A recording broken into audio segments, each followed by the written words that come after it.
Hi everyone, Armoured Pants here, and I have another premium tank review for you. This is the American medium tank, the Tier VII T23E3. As always, we'll have a look at tech spec, and we will use blitzhanger.com, which is an excellent tool for all blitzers. Now, this tank is a good, solid premium tank with a credit coefficient of 156%, which makes it fourth best in its Tier VII, which is pretty good. And we want premium tanks to make credits for us. That's why we buy them, right? It's a medium tank, but it plays as a light tank. It's important to remember that. And that it also has less advantages of a light tank, such as the active camo when moving. So we need to be aware of these limitations. It also kind of has a light tank gun. It's only 76mm. So it does lack muzzle velocity, lacks a bit of pen, doesn't do much damage, but the rate of fire is something special. 3.4 second reload is a thing of beauty, and you can farm a lot of damage with this tank, providing that you play to its strengths and providing that you don't get eliminated from the game early on, because it doesn't have much armor, as we'll see. So therefore you need to be cautious in this tank at the start, but there is a strategy that can be used with this tank, tactics that can be used that make it successful. Now, as we said, it has low muzzle velocity, but it has decent gun handling, so we don't need to worry about gun handling so much. You will need APCR rounds, particularly for Tier 8 heavies, so load up on APCR, you're going to need them, unfortunately. With a 76mm gun though, you would expect this. Now, you have no armor, everything can pen you, right? So let's just get that out of the way for starters. Therefore, you need to play as a light tank. You are going to be a HE bagger. The big guns are going to be looking for you. If I was in a Borsig or an ISU, I check the setup at the start and I see you there, I'm going to load up an HE and I'm going to be looking at the flanks for you coming. And I know that into the sides, into your turret, or into the back of you, I can one-shot you. And actually with a Borsig, I can pen you from the front. So, and that can be game over very quickly, and that's why this tank can be very frustrating.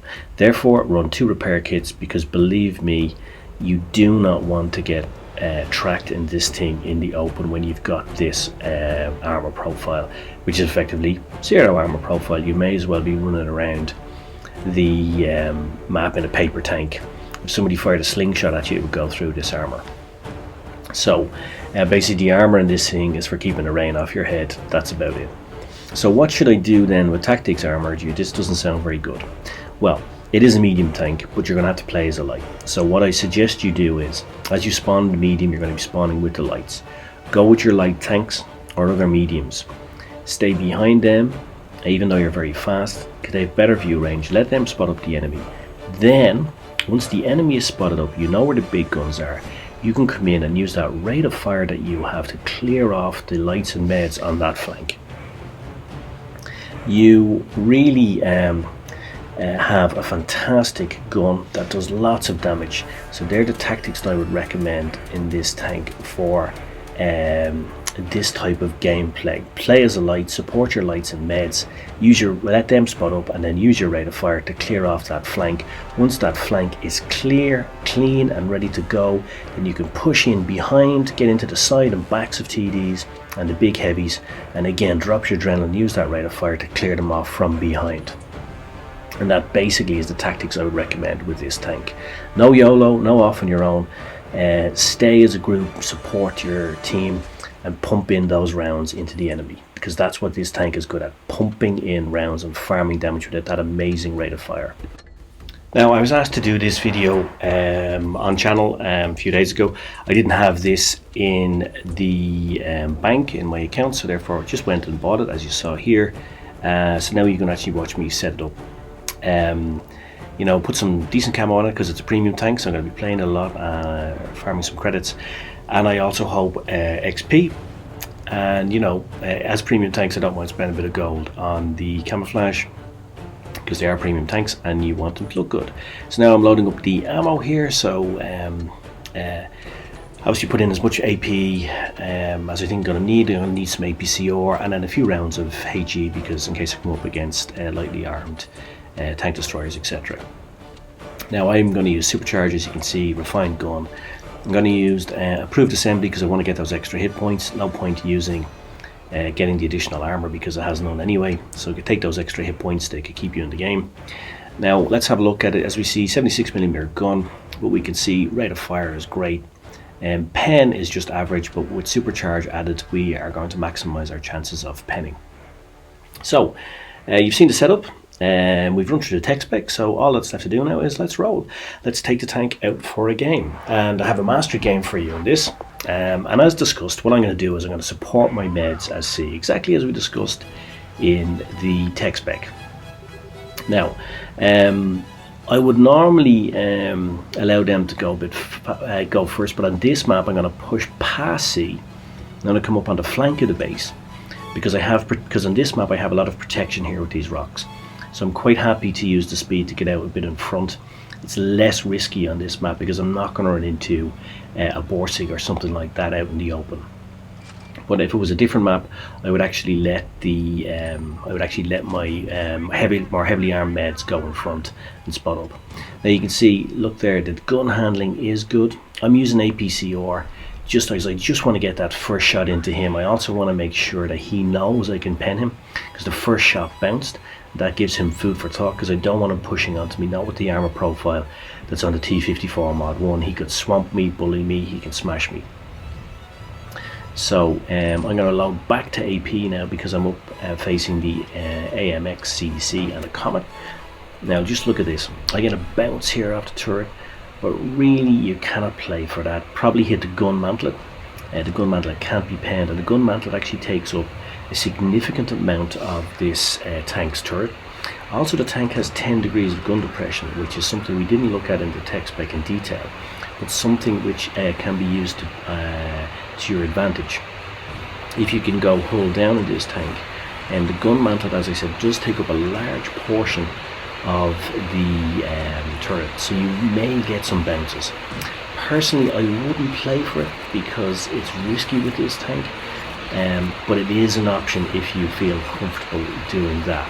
Just wanted to have a look at that again, just so you can see really how much damage you can put into a tank in such a small amount of time. We just cleared off that T54 mod 1, and of course we had a little bit of help from our allies. It is a team game. We really just pummeled that guy, you know. We're putting in, dropping adrenaline, I'm putting in almost 3 rounds for every one of his, which is just incredible. And that's a medium tank. And a heavy tank you can put in 4 or 5 on some heavy tanks for every one they can put in on you. Just wanted to show you that sequence of play there, using the mobility of my tank, rolling back. Took 1 round, but I was able to put in 2 on him, which is a fair exchange.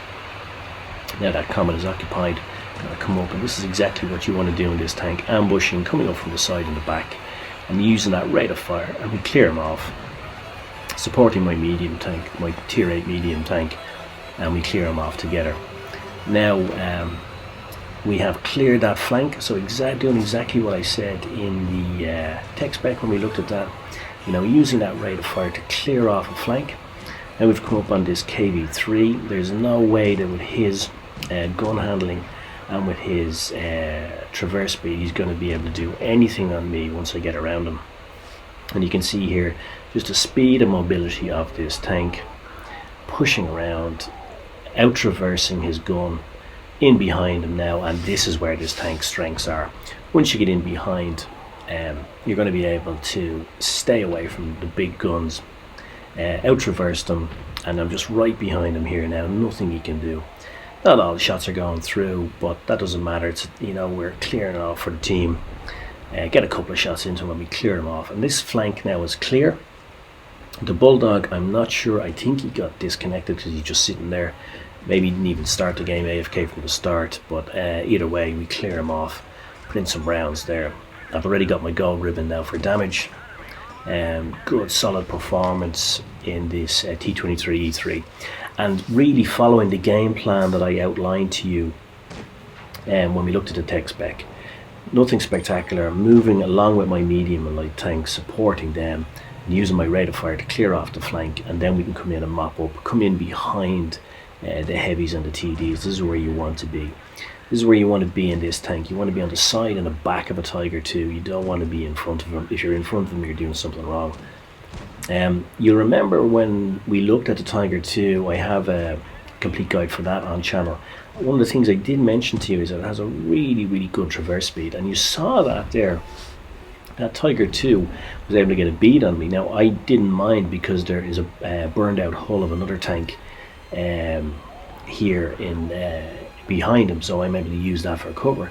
But otherwise, you can see here that that Tiger has good traverse. He's doing the right thing. He's moving his tracks as well as his turret, and he would have had a good bead on me there, coming back on me again, and he would have had a shot on me if it wasn't for the hulk of that T-44. That saved me. Now my ally comes in from behind him, and now I can just use the speed of the tank, get around the side of him, and we clear him.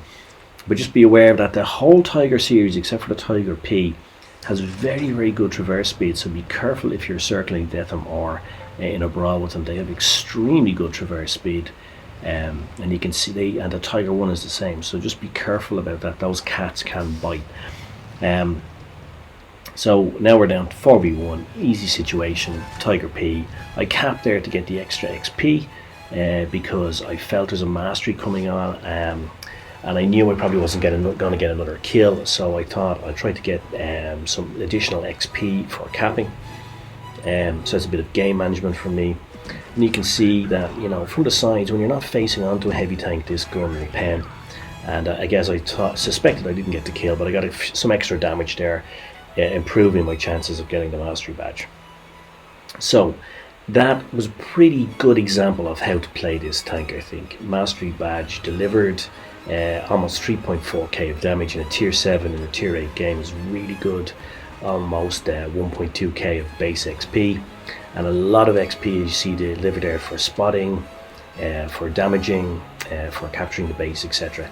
But a lot of XP for the spotting at the start. As I said, following the tactics that I outlined when we looked into tech spec, moving forward on the flank, going to cap, or rather to firstly spot and scout out a base before you cap it. And as you saw in that game, I didn't even bother capping the base on the flank because we wanted to go in and to come around behind their red heavies. And this really is, you know, just how you should play this tank. Moving forward with your allies, not going on your own. You're very vulnerable, no armour. You're very easy target, particularly for big guns with HE.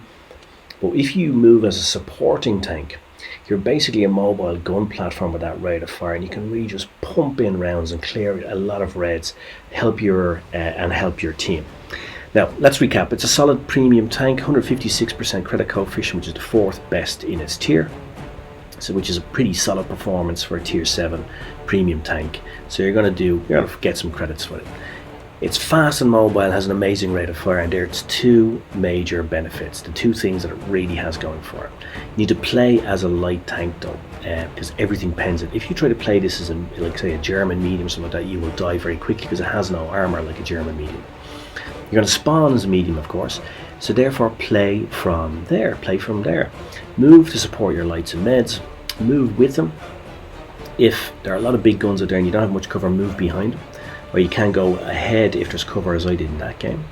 Let them spot up the reds as they'll be ahead of you, and then use that rate of fire to clear a flank. Drop adrenaline as well and pump those rounds out, because you can do a lot of damage in a very short time. And then if you can clear that flank, then you can do really well, because once you clear a flank, you can come in behind the enemy heavies and TDs, drop your adrenaline again, and you will pump damage into them.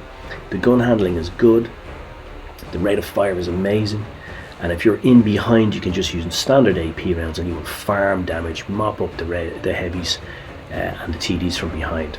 But remember, keep safe in the first minute, find those reds, don't go off on your own, don't YOLO, because your tank is really vulnerable. Keep safe in that first minute. So I hope you enjoyed it. That's all from me. Cheers mush, thanks for watching, and I guess all remains for me to say is pants off.